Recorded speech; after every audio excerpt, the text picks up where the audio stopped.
다들 안녕하세요. 프로토 91회차 토신 정보방 환급 인증합니다. 당첨금은 세후 금액인 거 알고 계시죠? 다들 아시겠지만 한 경기 취소되어 당첨금이 반토막 났지만 그래도 당첨 모두 축하드리며 오늘 경기도 분석 시작해보겠습니다. 금일 첫 번째 경기 우리카드 대 현대캐피탈 분석 시작해 보겠습니다. 우리카드는 지난 시즌 마테이를 앞세워 시즌 내내 선두 경쟁을 했지만 챔프전 진출에 실패했다. 마테이의 부상 이탈 속에 팀이 안정적인 경기력을 보이지 못했다. 그로 인해 신영철 감독이 팀을 떠났고 브라질 출신의 파에스를 감독으로 선임했다. 그러나 출발은 다소 아쉬웠다. 컵 대회에서 상무에 패하는 등 준결승으로 가지 못했다. 그래도 팀 합류 첫 시즌 주장을 맡게 된 아포지신 미시엘 아이와 아쿼인 알리가 확실한 득점 본능을 뽐냈다. 한태준과 김영준, 김지한 등 젊은 선수들도 즐비하다.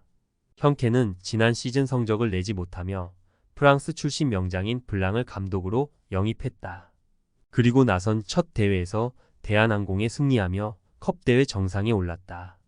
OK를 떠나 합류한 레오와 중국 출신 아쿼인 심펑이 맹위를 떨쳤고 허수봉의 시즌 준비도 잘된 모습이었다.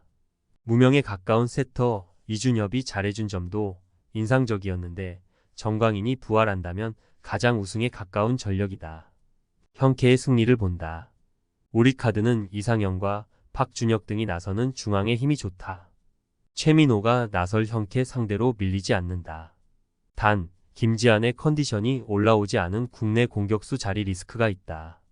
기복이 큰 송명근이 역할을 해야 하는데 허수봉과 정광인의 현케 상대로 어려운 경기가 될 수 있다. 금일 두 번째 경기 대전 정관장 대 GS 칼텍스 분석 시작해 보겠습니다. 정관장은 컵 대회에서 현대건설에 패하며 준우승을 차지했다. 1세트를 먼저 빼앗으며 앞서갔지만 내리 세트를 잃고 말았다. 그러나 부키리치가 새로운 팀에서 메가와 함께 위력적인 쌍포를 구축했고 팀을 떠난 이소영을 대신해 아웃사이드 히터로 나서는 표승주의 공수 존재감도 있었다. 박은진과 정호영 등 최고 수준의 중앙도 보유했기에 현대건설을 위협할 가장 유력한 팀이다. GS는 완벽하게 바뀐 팀으로 이번 시즌에 나선다. 베테랑 미들 블로커인 정대영과 한수지의 은퇴가 있었고 팀의 에이스인 강소희는 도로공사로 떠났다. 감독 역시 이영택 감독의 부임 이후 첫 시즌이다. 그래도 컵 대회에서는 기대 이상의 모습으로 좋은 경기를 했다. 리그 최고의 아포지신 실바가 여전한 활약을 했고 오세영과 최가은 등이 주전 미들 블로커로 성장한 모습을 보였다. 장신 아웃사이드 히터인 와일러는 평균 16점을 42%의 성공률로 해줬다. 정관장의 승리를 본다. GS는 안혜진이 아직 확실하게 부상해서 돌아오지 못했기에 김지원과 이윤신, 김지우 등 어린 선수들이 세터로 나서야 하는 부담이 있다. 한다혜가 이적한 리베로 전력 누수도 감안해야 한다. 부키리치와 메가, 쌍포가 공격을 이끌 수 있고 중앙 우위가 있을 정관장이 승리할 것이다. 금일 세 번째 경기 서울 SK 대 안양 정관장 분석 시작해 보겠습니다. SK는 리온 윌리엄스를 대신해 힉스를 영입했다.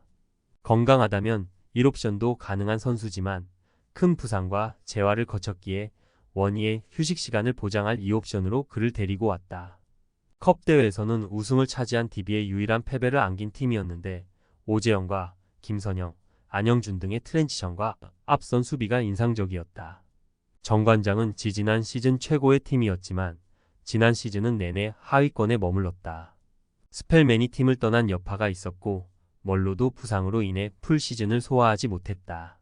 그리고 이번 시즌은 다시 돌아온 경력직 웨인 캐디 라렌과 마이클 영 등으로 웨인 전력을 꾸렸다.